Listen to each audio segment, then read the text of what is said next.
आज मुंबई से सटे पुणे की एक हैरान कर देने वाली कहानी आप लोगों को सुनाऊंगा, जिसमें दो प्रेमी जोड़े होते हैं और दोनों में से एक की मौत हो जाती है, यानी एक का मर्डर हो जाता है। अब इस केस में इत्तेफाक कहें या तत्परता पुलिस की, ये केस अपने आप सॉल्व हो जाता है। नमस्कार दोस्तों, मेरा नाम है ब्रिजेश यादव, फिर हाजिर हूं एक हैरान कर देने वाली कहानी को लेकर। मुंबई से सटा पुणे, पुणे जिला है। आपको बता दें, पुणे को आईटी सिटी हब के नाम से भी जाना जाता है। यहाँ ज़्यादातर आईटी स्टूडेंट यहाँ अपनी पढ़ाई करते हैं। पुणे को आईटी हब के नाम से भी जाना जाता है, काफ़ी मशहूर है। यहाँ बच्चे इंजीनियरिंग की पढ़ाई करते हैं, यानी आईटी की पढ़ाई करते हैं। इसी का एक इलाका है हिंजवाड़ी। इस इलाके में काफ़ी डेवलपेड इलाका है ये क्षेत्र हिंजवाड़ी। यहाँ पर काफ़ी अच्छे अच्छे होटल्स और अच्छे अच्छे रूम्स, यानी बाकायदा सब कुछ फैसिलिटी यहाँ पर इस इलाके में उपलब्ध है। इसी इलाके में 25 जनवरी को एक रूम बुक होता है एक होटल में। 25 जनवरी 2024 रूम नंबर 306 होता है। एक लड़का इस रूम को बुक करता है उस होटल में और 25 जनवरी को चेक इन करता है, अंदर जाता है और पूरा दिन वहाँ उस होटल में रहता है। फिर दूसरा दिन 26 जनवरी, पूरा देश आज़ादी का अमृत महोत्सव मना रहा था, यानी लगभग 76-77 साल हो गए हमारे देश को आज़ाद हुए। पूरा देश 26 जनवरी अपने टीवी पे 26 जनवरी की परेड देख रहा था। उस समय 26 जनवरी को उस होटल में एक लड़की आती है और वही 306 रूम नंबर में जाती है। उस लड़की के साथ कुछ वक्त गुजारती है। फिर कुछ घंटों बाद वो दोनों, लड़की और लड़का, उस होटल से बाहर जाते हैं और कुछ देर के लिए बाहर रहते हैं। अब कहाँ जाते हैं क्या पता, दोनों बाहर रहते हैं। फिर शाम को लड़का वापस लौट जाता है, लेकिन लड़की तो नहीं आती है। फिर उसके बाद आता है 27 जनवरी। 27 जनवरी को फिर लड़की आती है सुबह और फिर उस होटल में जाती है। और फिर उस होटल में जाने के बाद फिर कुछ देर तक वो लोग रुकते हैं, यानी रुके ही रहते हैं। रात के 9:30 बजे 5 गोलियां चलती है, धड़ाधड़ 5 गोलियां चलती है और उसमें लड़की की मौत हो जाती है। यानी जो लड़का है वो 5 गोलियों से लड़की को भयान छल्ली कर देता है और लड़की की दर्दनाक मौत हो जाती है। अब वो लड़का चुपचाप उस होटल से निकलता है और फरार हो जाता है। लड़का निकलता है, किसी को पता नहीं चलता है।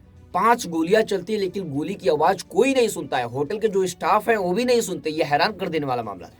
लेकिन जब इन्वेस्टिगेशन की गई तो पता चला कि मराठा आरक्षण की जो मांग है, जो डिमांड है, वो महाराष्ट्र में एग्रेसिव थी, एकदम हाई पीक पे थी।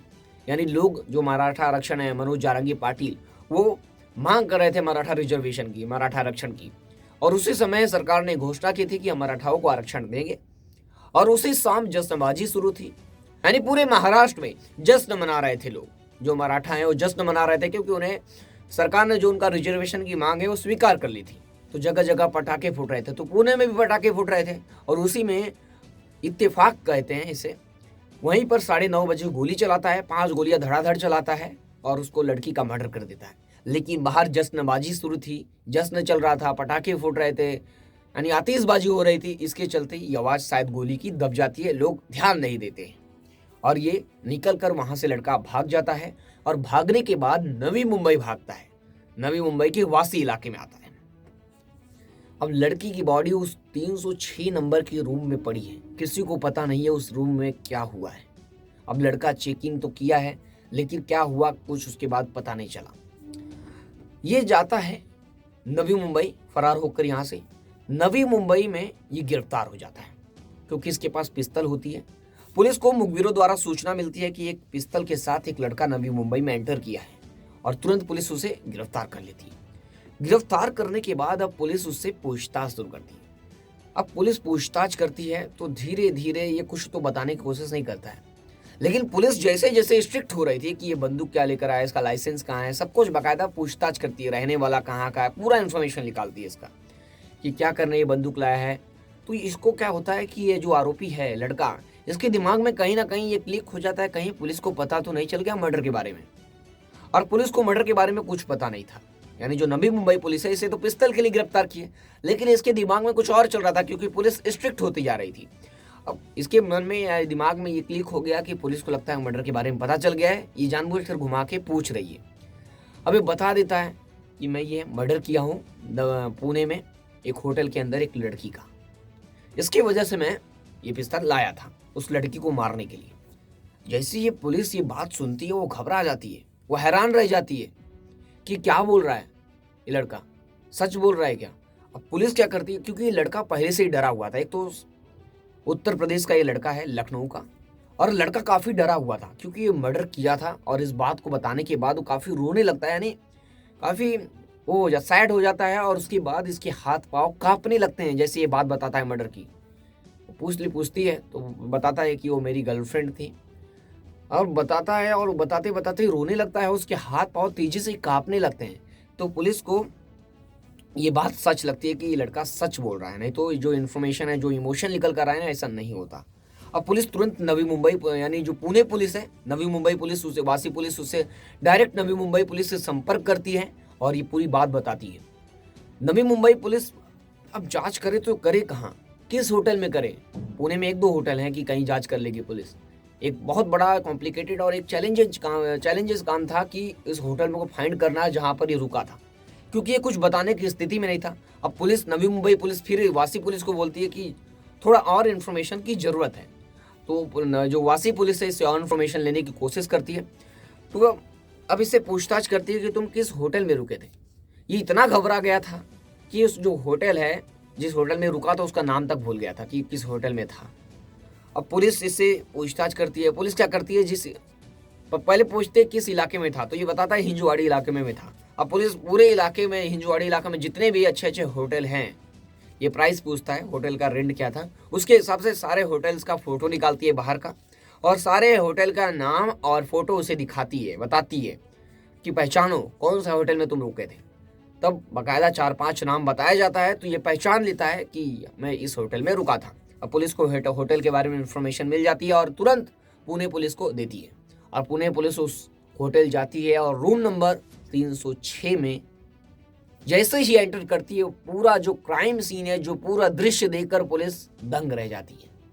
यानी लगभग खून सूख चुके हैं, खून सूख चुका है, लड़की की जो बॉडी में अकड़न आ चुकी है, यानी बॉडी जैसे, क्योंकि काफ़ी घंटे हो चुके थे उसका मर्डर किए।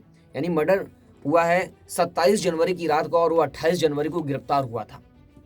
पूछताछ करते समय कई घंटे बीत चुके थे, यानी लगभग 24 घंटे का समय हो चुका था। जैसा का तैसा वो बॉडी वैसे ही पड़ी थी वो लड़की की।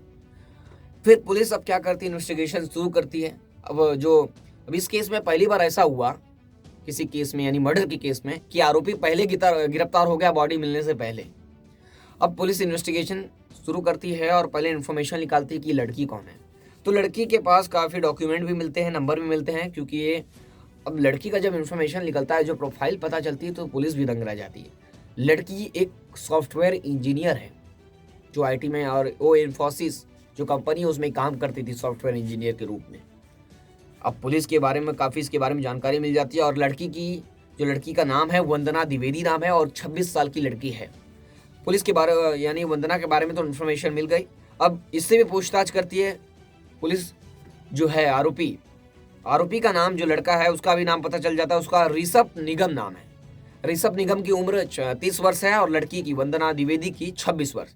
अब पुलिस ऋषभ को तुरंत पुणे लेकर आती है और पूछताछ शुरू होती है। सवाल जवाब जब शुरू होता है तो एक एक करके सारे सवालों का जवाब मिलता है, और पूरी कहानी आप लोगों को मैं सिलसिलेवार तरीके से बताता हूँ। बात है 10 साल पहले की। लखनऊ में इन दोनों का घर है, वंदना द्विवेदी जिसकी उम्र 26 साल है, और ऋषभ निगम। आपको बता दें, ऋषभ निगम प्रॉपर्टी डीलर का काम करता है लखनऊ में, प्रॉपर्टी डीलिंग का काम करता है, काम भी काफ़ी अच्छा से चल रहा है। और जो वंदना द्विवेदी है वो भी पढ़ाई लिखाई में काफ़ी अच्छी थी वो लड़की। तो ये दोनों गांव में, यानी लखनऊ में, उत्तर प्रदेश में, जो उत्तर प्रदेश की राजधानी जहाँ पर इनका गांव है, वहाँ पर इन दोनों रिलेशन में थे। 10 साल पहले से ये लोग एक दूसरे को जानते हैं और दोनों एक दूसरे के साथ रिलेशनशिप में भी थे। लेकिन क्या होता है कि रिलेशनशिप काफ़ी लंबी हो चुकी थी और धीरे धीरे दोनों में से इंटरेस्ट खत्म हो गया था। लेकिन ऋषभ कुछ ज़्यादा ही प्यार करता था वंदना द्विवेदी से, जो वंदना लड़की है, और ये सॉफ्टवेयर इंजीनियर भी बन गई थी। लोगों के साथ बैठना उठना भी होता है, आम बात हो गई थी। सॉफ्टवेयर इंजीनियर है तो कॉर्पोरेट में काम कर रही है, तो लोगों के साथ, कुछ लड़कों के साथ, कुछ लोगों के साथ बातचीत करना एक आम बात होती है, व्हाट्सएप पे या कहीं पे भी, या ऑफिस में। तो ये नॉर्मल इसके साथ हो चुका था, यानी वंदना द्विवेदी के साथ, और कॉलेज में पुणे में पढ़ती भी थी। तो धीरे धीरे क्या होता है कि जो ऋषभ है उसका शक बढ़ गया था कि कहीं ना कहीं चोरी छिपे जो वंदना है वो किसी और लड़के के साथ बात करती है या अफेयर में या रिलेशन में है। ऐसे इसको जानकारी है, इसको शक होता है ऋषभ को। अब ऋषभ को शक हो जाता है और गुस्से में हो जाता है, तो एक दिन होटल बुक करता है 25 जनवरी को।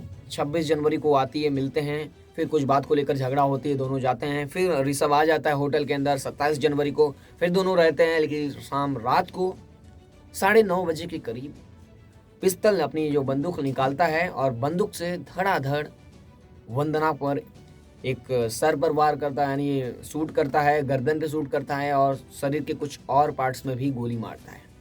गोली मारने के बाद लगभग गोलियों से छलनी करने के बाद तुरंत मौके पर ही वंदना की मौत हो जाती है और उसकी बॉडी तड़पता हुआ और वहीं पर छोड़कर खून से बहती हुई बॉडी को वो रूम बंद करता है और वहाँ से फरार हो जाता है और किसी को कुछ पता नहीं चलता है।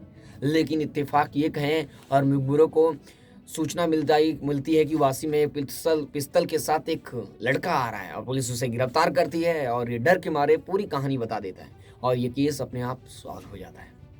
इस केस के बारे में आपकी क्या राय है, कमेंट करके जरूर बताएं। कुछ लोग कमेंट भी किए हैं स्टोरीज में, लेकिन आज मैं कमेंट नहीं ले पा रहा हूं क्योंकि समय कम है और मुझे कुछ और भी काम है, कुछ और भी स्टोरीज और बुलेटिन रिकॉर्ड करनी है। लेकिन कल से मैं आज के वीडियो में आप लोग कमेंट जरूर करें कि आप लोगों को स्टोरी कैसी लगती है और किसी और मुद्दे पे या किसी और केस पर स्टोरी सुननी है तो कमेंट करके जरूर करें हमारे कमेंट सेक्शन में। मैं कल की स्टोरी में जरूर आप लोगों की कमेंट लूँगा और बात करूँगा, तो आप लोग भी सावधान रहें, सतर्क रहें। फिर मिलूंगा एक नई कहानी और एक नए केस के साथ। तब तक के लिए जय हिंद।